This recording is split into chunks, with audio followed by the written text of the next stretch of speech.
우리가 지난 시간 유다가 바벨론에 의해서 멸망을 당한 원인 세 가지를 살펴봤죠. 그 세 가지 악이 뭡니까? 첫 번째는 우상숭배, 두 번째는 도덕적인 타락, 성적인 타락이죠. 그리고 세 번째는 안식일을 어긴 것, 파괴한 것에 대한 이 세 가지를 원인으로 해서 유다가 멸망하게 되었다는 말씀을 드렸습니다. 하나님께서 유다를 그냥 단번에 멸망시킨 것이 아니라 그들에게 어느 정도는 기회를 주었다는 사실입니다. 어떤 기회예요? 그들이 회개하고 잘못을 뉘우치고 잘못에서 돌이킬 수 있는 기회, 말하자면 회개의 기회를 하나님이 주셨다는 거죠. 단번에 멸망시킨 것이 아니고 충분한 시간을 주었다는 사실이죠. 그래서 유다 침공이 주전 605년에 1차 침공이 시작됐고, 그리고 3차 침공은 586년에 있었거든요. 계산해 보면 한 20년이라고 하는 시간이 있습니다. 적지 않은 시간이죠. 긴 시간이죠. 이 긴 시간 동안에 유다 왕 그리고 유다 백성들은 충분히 회개할 수가 있었습니다. 어쩌면 3차까지 가지 않을 수도 있었다는 거죠. 아니 2차까지 가지 않을 수도 있었다는 거죠. 여기에 대한 하나님의 진단을 성경이 기록하고 있는데요. 역대하 36장의 말씀을 한번 들여다보면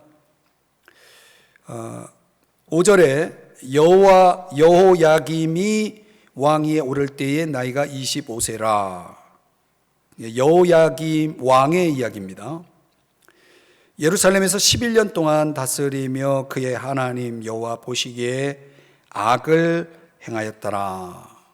6절에 보니까 바벨론 왕 느부갓네살이 올라와서 그를 치고 그를 쇠사슬로 결박하여 바벨론으로 잡아가고. 그러니까 이 여호야김의 그 행적을 이렇게 소개하는 거죠. 그가 하나님 여호와 보시기에 악을 행하였더라. 이걸 강조하고 있습니다. 그 결과로 바벨론 왕 느부갓네살의 침공, 그리고 바벨론으로 포로로 잡혀갔다, 이런 말씀을 하고 있죠. 자, 역대하 36장 8절에 가보면 이 여호야김의 그 행적들, 그가 행한 악행을 유다 열왕기에 기록했다라는 말씀과 함께 그의 아들 여호야긴이 대신하여 이제 왕이 됩니다. 그러니까 여호야김 그리고 그의 아들 여호야긴, 이 여호야긴의 행적을 9절 말씀에서 보면요, 여호야긴이 왕위에 오를 때의 나이가 8세라. 예루살렘에서 석 달 열흘 동안 다스리며 여호와 보시기에 어떻게 했다고요? 악을 행하였더라. 그 아버지의 아들이죠. 아버지가 악을 행했습니다. 하나님 앞에서 악을 행했고 그 아들 또한 하나님 보시기에 악을 행했다. 그리고 10절을 볼까요? 그해 느부갓네살 왕이 사람을 보내어 여호야긴을 바벨론으로 잡아가고. 자, 그 악행에 대해서 또 이런 일을 당하게 되죠. 그래서 여호와의 전에 귀한 그릇들도 함께 가져가고 그의 숙부 삼촌이죠. 그 여호야긴의 삼촌 시드기야를 세워서 유다와 예루살렘 왕으로 삼았더라. 이제 세 번째 왕을 소개하고 있죠. 시드기야 왕입니다. 자, 그는 또 어떠했는가? 11절 말씀에 가보면 시드기야가 왕위에 오를 때의 나이가 21세라. 예루살렘에서 11년 동안 다스리며. 12절은 다 같이 읽겠습니다. 시작. 그의 하나님 여호와 보시기에 악을 행하고 선지자 예레미야가 여호와의 말씀으로 일러도 그 앞에서 겸손하지 아니하였으며. 시드기야 왕, 그러니까 유다의 마지막 세 왕을 소개하면서 여호야김, 여호야긴, 그리고 그의 숙부 삼촌인 시드기야, 이 세 왕의 행적을 종합해 보니까 그 세 왕의 공통점이 뭐냐면 여호와 보시기에 악을 행했다는 것이죠. 그럼 못된 지도자 밑에 있던 유다는 결국 바벨론에 의해서 완전히 멸망하게 됩니다. 무려 그 시간이 20여 년이라는 시간을 두고 그런 일이 벌어진 것입니다. 그러니까 하나님은 이 유다 왕들의 악을 보셨을 뿐만 아니라 그 악을 행한 책임을 아주 혹독하게 치르게 하셨다는 거죠. 자, 그런데 여기서 오늘 이제 설교의 관점은 뭐냐면, 인간적으로 볼 때에 좀 이해할 수 없는 부분이 있다는 것입니다. 그게 뭐냐면, 자, 유다 왕의 그 악을 하나님이 심판하실 때 누구를 사용하냐면 느부갓네살을, 바벨론 왕 느부갓네살을 사용했다는 거죠. 그런데 이 유다와 바벨론이라고 하는 유다 왕 그리고 바벨론 왕을 이렇게 비교해 보면 누가 더 악합니까? 잘 모르세요? 답을 가르쳐 드리면 이쪽이 더 악해요. 그러니까 유다 왕보다는 바벨론 왕은 더 악한 왕이에요. 그럼 우리가 인간적으로 생각해 보면 유다 왕을 벌하기 위해서 더 악한, 그보다 더 악한 느부갓네살 왕을, 바벨론 왕을 사용한 것은 이건 좀 너무 지나친 처사가 아닌가. 우리 인간적으로 볼 때 그런 생각을 하게 되는 것입니다. 그러니까 하박국 선지자도 이런 문제를 하나님께 질문한 적이 있습니다. 하박국 1장 3절에 보면 악인이 자기보다 의로운 자를 삼키는데 주님은 어째서 침묵을 하고 계십니까? 라는 질문을 하나님께 던지게 되죠. 지금 그런 상황입니다. 그래서 오늘 우리가 함께 조명해 보고 싶은 묵상의 관점은 뭐냐면, 이 바벨론, 유다와 바벨론의 전쟁의 역사 속에서 뭔가 역설적인 교훈이 담겨 있다는 사실입니다. 오늘 이 본문 속에서 저는 그 교훈 세 가지를 함께 여러분들과 같이 나누면서 은혜를 받고자 합니다. 먼저 두 나라를 생각해 보면 유다와 바벨론이라는 두 나라가 전쟁을 치르게 된 그 역사의 교훈입니다. 다니엘 1장 1절을 보시면 이렇게 시작하죠. 유다 왕 여호야김이 다스린 지 3년이 되는 해에 바벨론 왕 느부갓네살이 예루살렘에 이르러 성을 에워쌌더니. 여러분, 객관적으로 볼 때 또 인간적으로 볼 때도 이 두 나라 중에 하나님이 한 나라를 선택한다면 어느 나라를 선택하실까요? 이 두 나라 중에 도대체 하나님이 그래도 점수를 줄 수 있는 나라, 그래도 하나님이 선택할 수 있는 나라, 당연히 유다 아니겠습니까? 그렇죠? 유다는 어떤 나라냐면 하나님을 알고 하나님을 섬기는 나라예요. 하나님을 섬기는 백성이죠. 하나님을 모신 성전이 있는 나라예요. 또 하나님의 법, 율법을 가지고 있는 나라예요. 반면에 바벨론은 하나님을 몰라요. 하나님을 섬기는 게 아니라 우상을 섬기는 나라예요. 성전도 없어요. 당연히 하나님의 율법도 없는 나라입니다. 그런 이방 나라, 하나님과 전혀 상관이 없는 이방 나라를 하나님이 선택하셔서 유다를 멸망하는 데 쓰셨다는 거예요. 유다는 그 이름대로 하나님을 찬송하는 나라거든요. 하나님을 찬송하라는 뜻을 가지고 있잖아요. 그런 나라가 하나님을 대적하는 바벨론에 의해서 멸망당했다. 이건 인간적으로는 도저히 상상할 수 없는 일들이죠. 어떻게 하나님은 바벨론을 사용해서 유다를 치게 허락하셨느냐는 거죠. 이걸 우리가 깨달아야 됩니다. 하나님은 왜 더 악한 바벨론이라는 나라를 통해서 유다를 멸망시켰는가, 치게 하셨는가? 거기에 대한 답은 하나님이 유다를 사랑하셨기 때문이라는 거죠. 그래서 그들을 내버려 둘 수가 없었던 거예요. 그들을 간섭할 수밖에 없었던 것입니다. 하나님은 유다 백성들이, 유다 나라가 선을 행하면 축복하겠지만 악을 행한다면 그들을 징계할 수밖에 없었다는 거죠. 왜요? 그게 사랑이니까. 히브리서 12장 6절 말씀을 다 같이 읽어보겠습니다. 시작. 주께서 그 사랑하시는 자를 징계하시고 그가 받아들이시는 아들마다 채찍질 하심이라 하였으니. 우리가 분명히 이 유다라는 나라는 하나님에겐 장자, 맏아들과 같은 나라예요. 너무나 사랑하는 아들이거든요.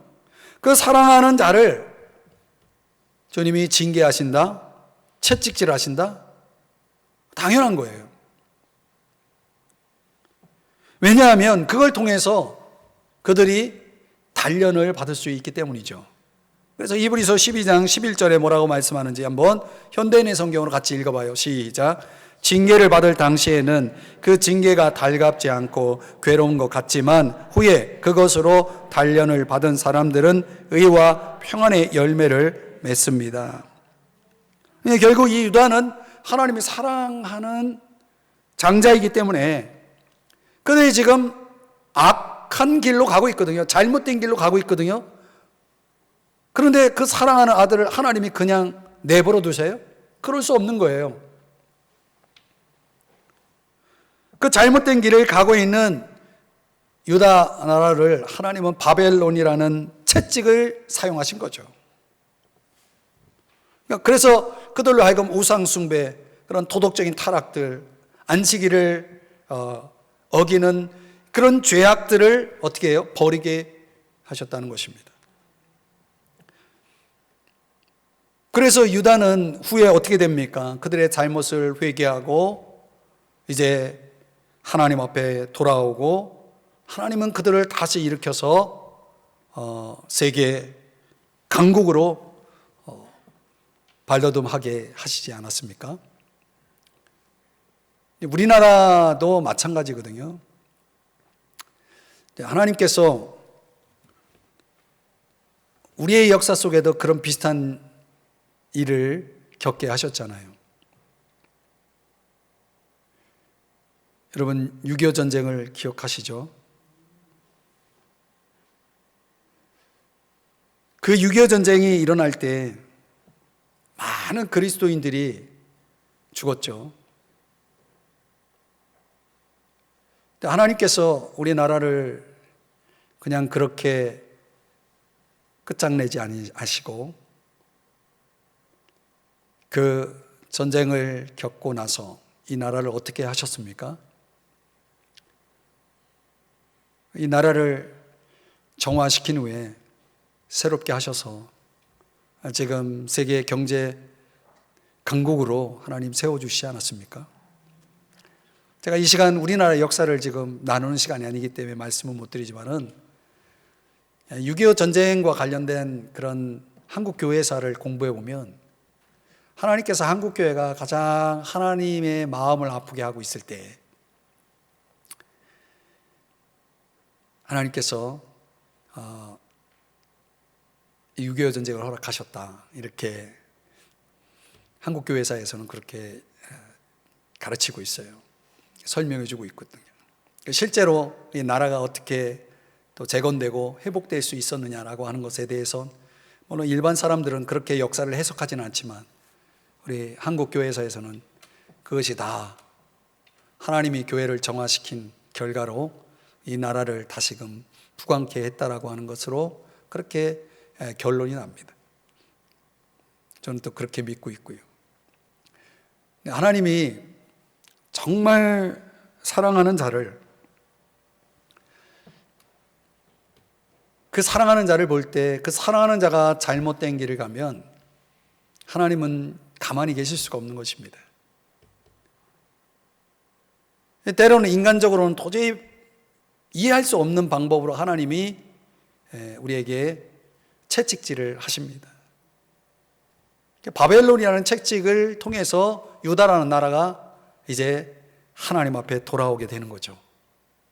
그 징계라는 것은 그런 면에서 유익한 것이고 필요한 것입니다. 그 징계를 통해서만이 뭐가 이루어지냐면 단련이 이루어지기 때문에 그렇습니다. 히브리서에서 말씀하는 것처럼 단련이 뭡니까? 그게 신앙적인 인격이거든요. 신앙적인 인격이 만들어지는 거예요. 그러니까 하나님은 지금도 당신의 사랑하는 자들에게 어떤 경우에는 징계의 손을 뻗치시고 채찍을 가하시게 되는 거죠. 기억하세요. 오늘 이 유다라고 하는 나라를 하나님이 바벨론이라는 나라를 통해서 징계하셨다는 것, 그것은 사랑이었다는 것, 그리고 그 사랑의 결과로 유다는 단련되었다는 사실, 이것이 그 역사가 우리에게 교훈해 주는 첫 번째입니다. 두 번째는 오늘 본문의 여호야김, 유다 왕이죠. 그리고 바벨론 왕 느부갓네살, 이 두 사람을 한번 조명해 보겠습니다.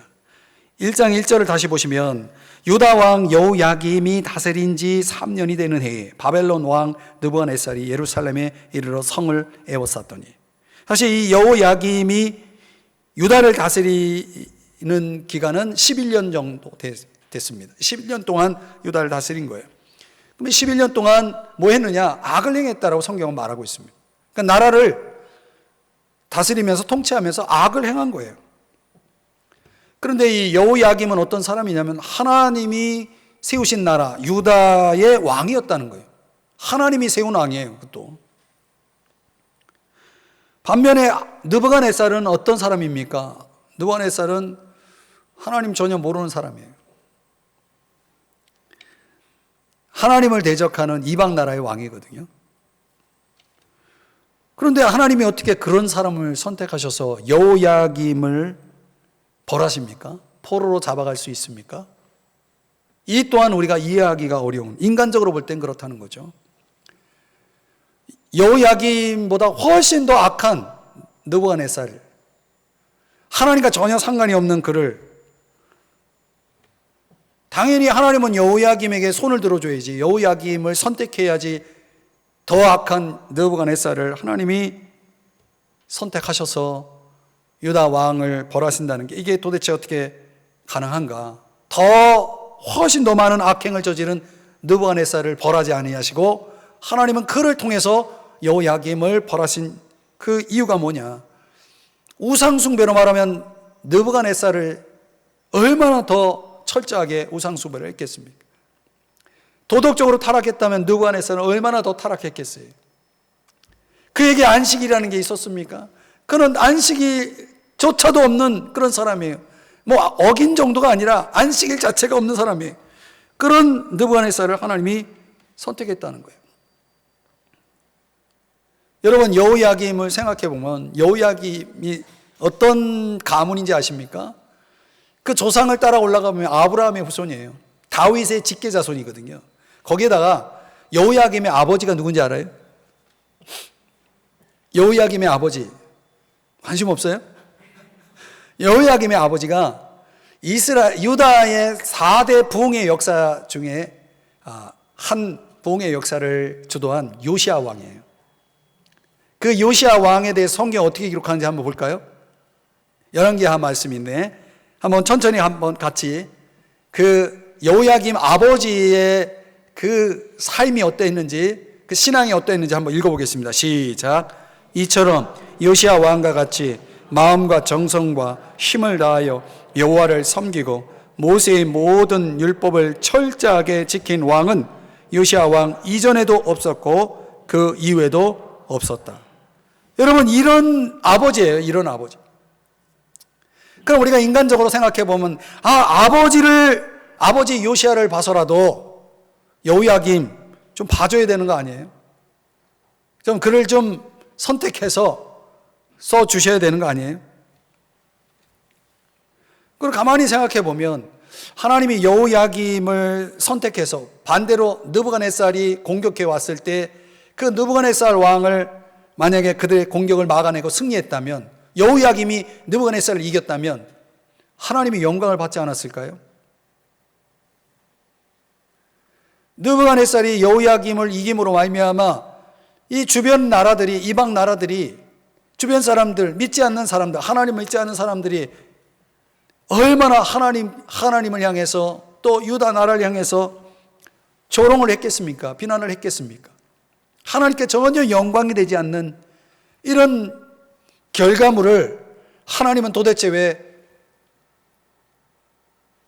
그런 일들을 행하셨느냐 이겁니다. 여기서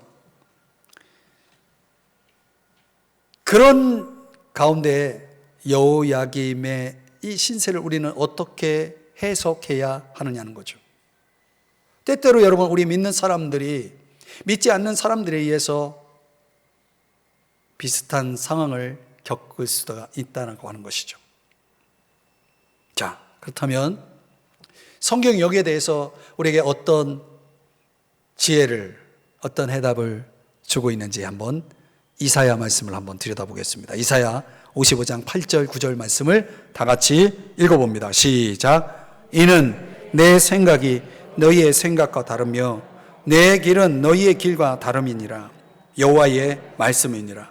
이는 하늘이 땅보다 높음 같이 내 길은 너희의 길보다 높으며 내 생각은 너희의 생각보다 높음이니라. 아멘. 여러분, 당장에 보이는 결과만 가지고 보면 하나님은 완전히 손해보는 일을 한 거예요. 우리가 보더라도, 우리 믿는 사람들이 보더라도 이렇게 해가지고 하나님에게 도대체 뭐가 유익했겠는가? 아무리 계산을 해봐도 이거는 맞지 않는 거거든요. 그런데 하나님이 그렇게 하셨다라는 거예요. 이유가 뭐냐? 그게 하나님과 우리가 다릅니다. 다르다는 거예요. 하나님의 생각과 우리의 생각이 다르다. 하나님이 생각하시는 길과 우리의 길이 다른 거예요. 근데 어떻게 보면 당장은 하나님의 영광이 가리는 것 같지만 하나님은 이런 일을 통해서 두 가지의 효과를 생각하셨던 것 같아요. 하나는 여호야김, 이게 여호야김을 위해서 유익한 거예요. 느부갓네살에게 완전히 박살이 나야, 깨져야 여호야김이 정신을 차릴 수 있거든요. 돌아올 수 있거든요. 그러니까 여호야김에게는 이것이 유익한 거예요. 두 번째, 어떤 효과가 있는가? 여러분, 하나님의 사람이라고 하는 하나님이 세운 왕이요, 거기에다가 그 가문을 놓고 봤을 때 요시야, 그의 아버지, 얼마나 대단한 아버지예요. 그 가정, 그 가문, 그 배경, 그 모든 것들을 다 생각해 볼 때 그야말로 대단한 사람인데 그가 느부갓네살에게 멸망을 당하고 포로가 되었다. 이걸 여러분, 그 여호야김의 인생을 보면서 얼마나 많은 유다인들이 하나님의 그 엄중한 경고를 보게 되었을까요? 여러분, 유다 왕이 그렇게 비참하게 멸망을 당하고 포로가 되어서 끌려가는 모습을 그 수많은 백성들이 보면서 무슨 생각을 했겠습니까? 하나님께서 얼마나 어미하신 분이지를, 그 악행을 행했던 유다 왕이 저렇게 되는 모습을 보면서 얼마나 많은 사람들이 회개했을까요? 얼마나 많은 사람들이 깨달았을까요? 결국은요, 하나님의 관점에서 보면 하나님이 영광을 받으시는 방법이 그거였어요. 믿지 않는 사람들 또는 주변의 어떤 나라들은 이런 어떤 역사적인 결과물을 놓고서 하나님을 조롱하고 믿는 사람들을 조롱했을지 모르겠습니다. 당장은 하나님의 영광이 가려진 것 같지만 실제로는 그렇지 않았다는 것입니다. 하나님이 영광을 받으시는 방법이었다는 거죠. 그래서 하나님의 생각과 우리의 생각이 다르다는 것이죠. 때때로 우리는, 실제로 우리 그리스도인들도 세상에서 이런 부당한 일들을 받을 때가 있고 어려움을 당할 수가 있죠. 어떻게 보면 당장 하나님은 하나님의 사람인 우리 믿는 사람들의 편을 들어주지 않는 것처럼 보일 때가 있어요. 실제로 우리의 삶 속에 그런 일들이 종종 있습니다. 당장을 본다면 이거는 뭔가 하나님이 잘못 결정한 것 같고 뭔가 잘못 행하시는 것 같은 그런 형편들을 우리가 경험할 때 그때 여러분 생각해야 됩니다. 여기에 하나님의 생각이 있고 하나님의 길이 있는 거예요.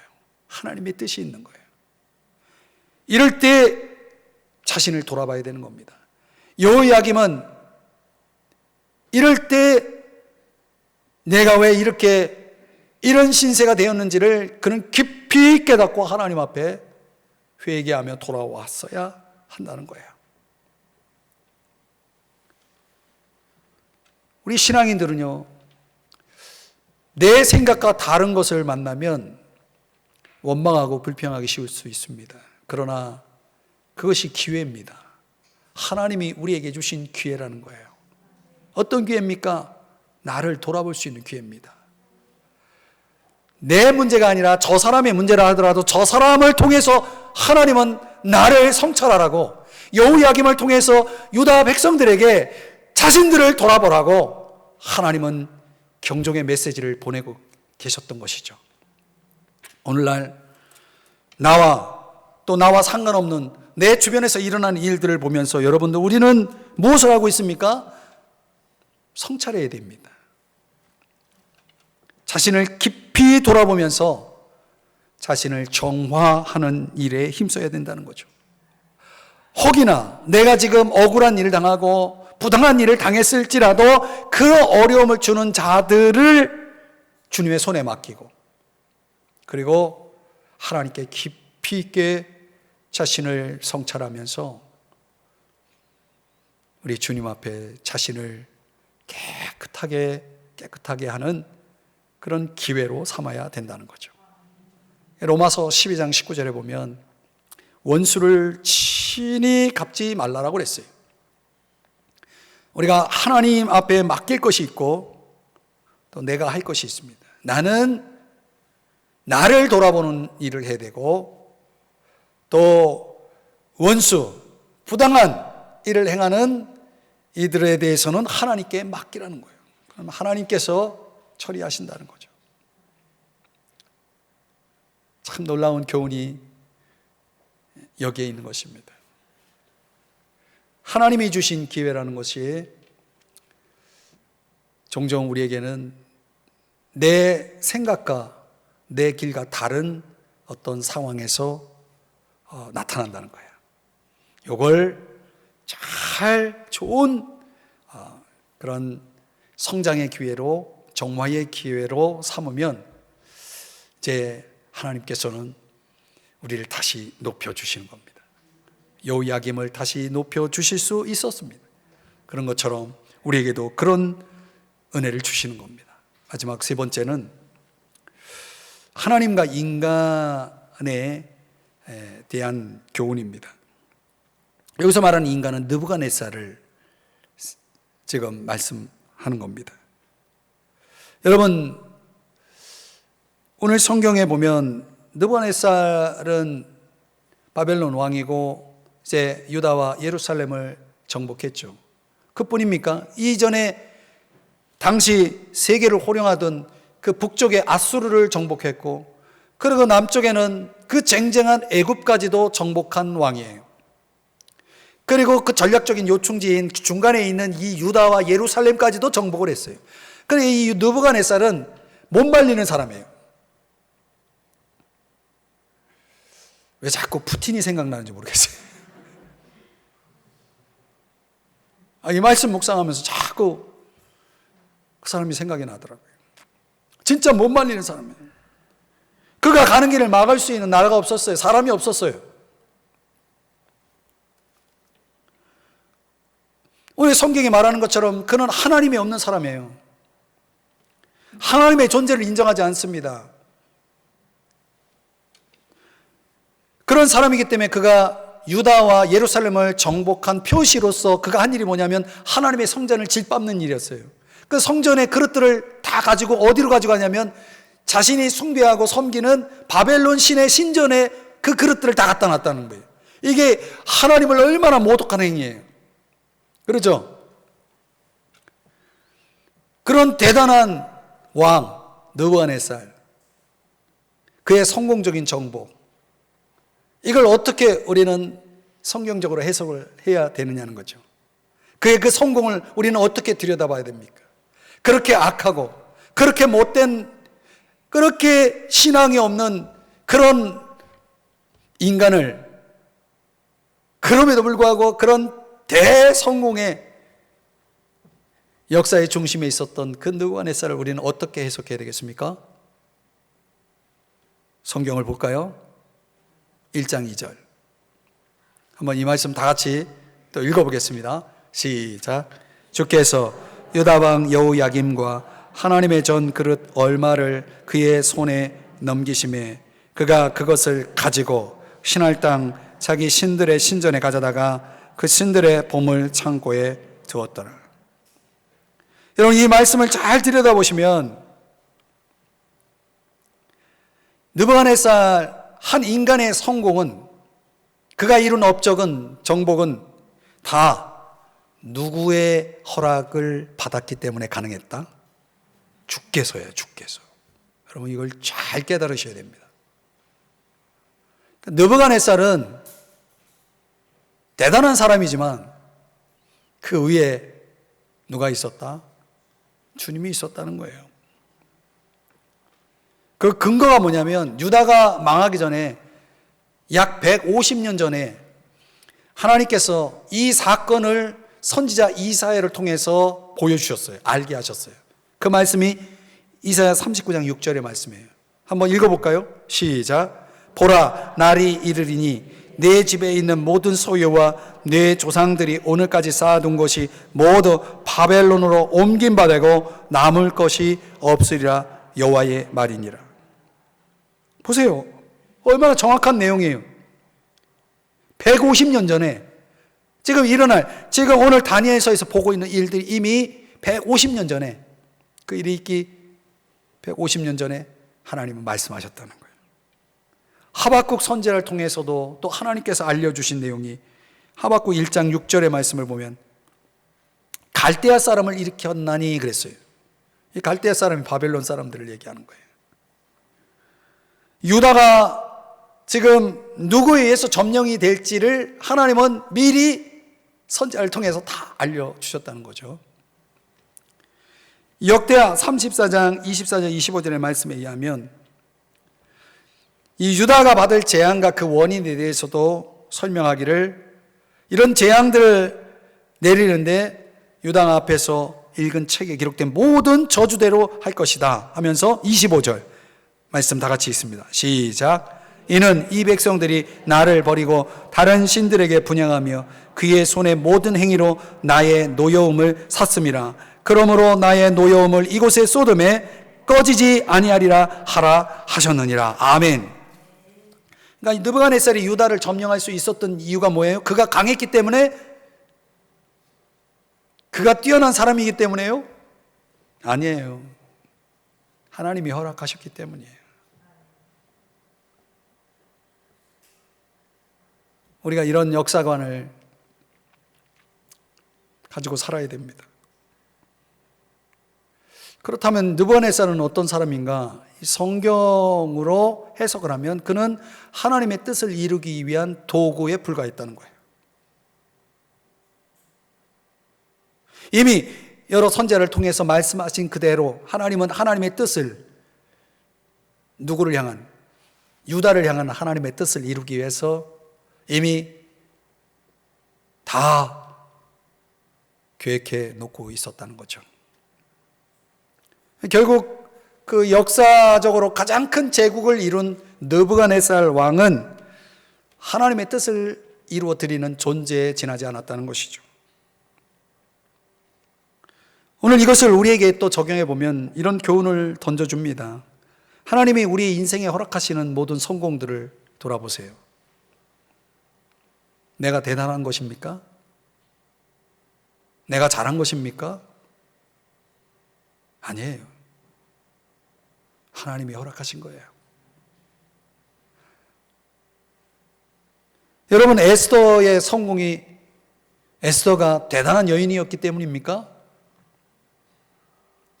우리가 에스더서 강해에서 살펴본 대로 그 말씀 속에서 이런 말씀을 모르드게가 하잖아요. 이 때를 위함이 아닌가. 그러니까 하나님의 그 주권적인 섭리와 계획 속에서 에스더가 왕후의 자리에 올라가는 성공을 거둔 거예요. 이 때를 위해서 그렇게 하신 거예요. 저는 우리 인생 속에 우리가 이루어낼 수 있는, 또 이루어낸 모든 것들은 결국 하나님이 허락하신 것이다. 그렇다면 우리는 우리의 인생의 모든 성공 앞에 반드시 이걸 가지고 있어야 되는 거예요. 겸손.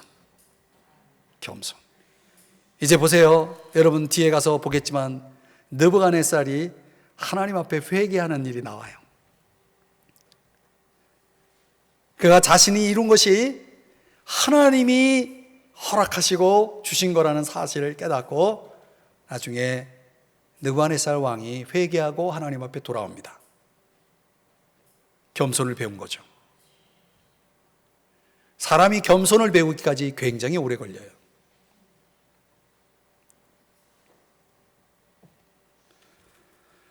이제 말씀을 적용해 보겠습니다. 우리가 보기에는 하나님의 백성, 하나님의 나라, 이 유다는 패배한 것 같지만 사실은 하나님은 이 패배한 유다를 눈동자처럼 지켜보고 계셨고 그 패배한 유다를 함께하고 계셨고 그리고 하나님은 그들을 지금 정화시키고 새롭게 만들어가고 있었다는 사실이에요. 그 역사적 흔적 속에는 하나님이 일하고 있다는 사실은 드러나 있지 않습니다. 그저 패배했다라고 하는 역사의 기록만 있을 뿐입니다. 그러나 하나님은 그 감추어진 그 역사의 배후에서 그들을 지금 만들어가고 있었다는 거죠. 그래서 마침내 그들이 정화되고 거룩하게 만들어졌을 때 하나님은 이 유다라는 나라를 영광스러운 도구로 쓰시게 되는 겁니다.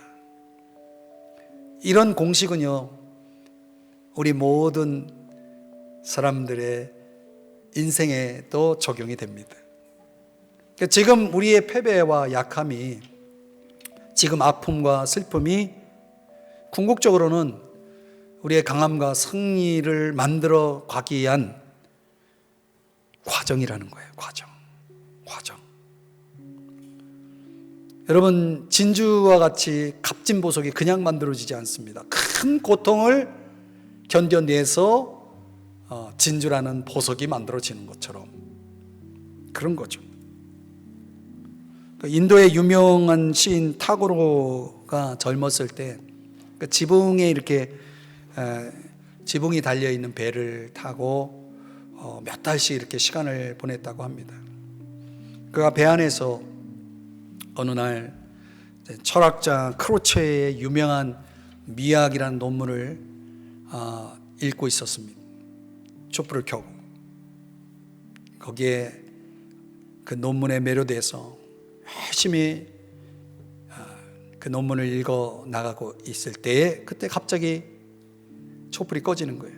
아무리 성냥을 찾아도 촛불을 다시 켜기 위해서 그냥 찾아도 발견되지가 않아서 조용히 있는데 그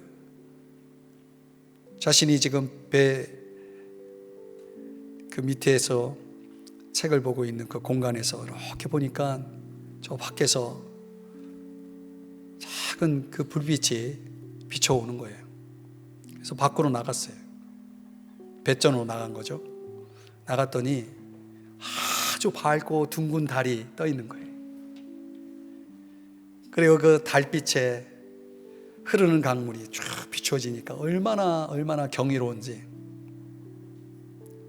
그런 놀라운 체험을 하면서 그는 그의 일기장에다가 다음과 같은 글을 기록해 놓습니다. 아름다움이 온통 나를 둘러싸고 있었다. 그럼에도 불구하고 나는 그것을 외면한 채 아름다움에 대한 책을 읽고 있었다. 내가 켜놓은 작은 촛불이 나를 둘러싸고 있던 그 아름다움을 보지 못하게 하였다. 촛불의 연약한 빛 때문에 달빛이 내 안으로 들어올 수 없었던 것이다. 이런 글을 일기장에 기록하게 됩니다. 바람이 불면 꺼질 수밖에 없는 촛불에 매달려 있는 사람들은요, 그 찬란한 달빛의 아름다움이 들어올 수 있는 공간이 없는 거죠. 우리가 살아가다 보면 유다 역사 속에도 그려져 있는 것처럼 삶의 촛불이 꺼졌다라고 느낄 때가 있어요. 이제는 끝났다, 이렇게 생각할 때가 있죠. 근데 그 촛불이 꺼진 것이 다행이에요. 촛불이 꺼짐으로 인해서 달빛을 보게 되는 거거든요. 아니, 달빛보다 더 밝은 하나님의 빛이 우리 인생 속에 들어오는 것을 우리가 경험할 수 있는 것이거든요. 저는 이 유다라는 나라가, 여호야김이 그 나라의 촛불이, 그 인생의 촛불이 꺼졌을 때, 그때 드디어 그들 속에 찬란한 하나님의 빛이 비춰질 수가 있었고 볼 수가 있었다라고 하는 것이죠. 마침내 그 찬란한 빛 앞에서 그들은 새로워질 수가 있었고, 또 하나님 앞에 다시금 일어나서 쓰임을 받을 수가 있게 되었던 것이죠. 이 역사가 가르쳐주는 역설적인 교훈이 오늘 우리에게 동일하게 일어난다고 저는 봅니다. 하나님은 너무나 우리를 사랑하시기 때문에 때때로 하나님은 우리를 징계라는 채찍을 통해서 저와 여러분을 계속 단련하고 있는 거예요. 뭔가 하나님이 일하고 계시는 거죠. 하나님이 우리에게 주시는 기회라는 것은, 시간이라는 것은 결국은 우리를 돌아볼 수 있는 시간이고, 하나님 앞에 우리를 깨어지는, 그래서 정화되는 그런 아주 특별한 시간이라는 사실이죠. 그 맡길 건 맡기고 내가 나를 돌아보고 주님 안에서 새로워지는 그런 소중한 시간이 우리 모두에게 필요한 것입니다. 하나님은 하나님의 방법으로 일하시는 분이기 때문에 때때로 그분이 쓰시는 도구가 우리의 생각과 우리의 방법과 전혀 다를 수가 있어요. 다만 우리가 깨달아야 될 것은 우리 인생 속에 주어진 모든 것이 그분의 은혜라는 사실이, 그분이 허락하신 거라는 사실. 그래서 제발 겸손하자는 거예요. 하나님 앞에서 겸손하자는 거예요. 저는 이 말씀을 오늘 마무리하면서 욥의 고백으로 마무리를 하고자 합니다. 우리 한번 다 같이 읽어보실까요? 시작. 그러나 내가 가는 길을 그가 아시나니 그가 나를 단련하신 후에는 내가 순금같이 되어 나오리라. 여러분, 이 말씀을 잊지 말아야겠습니다. 기도하겠습니다.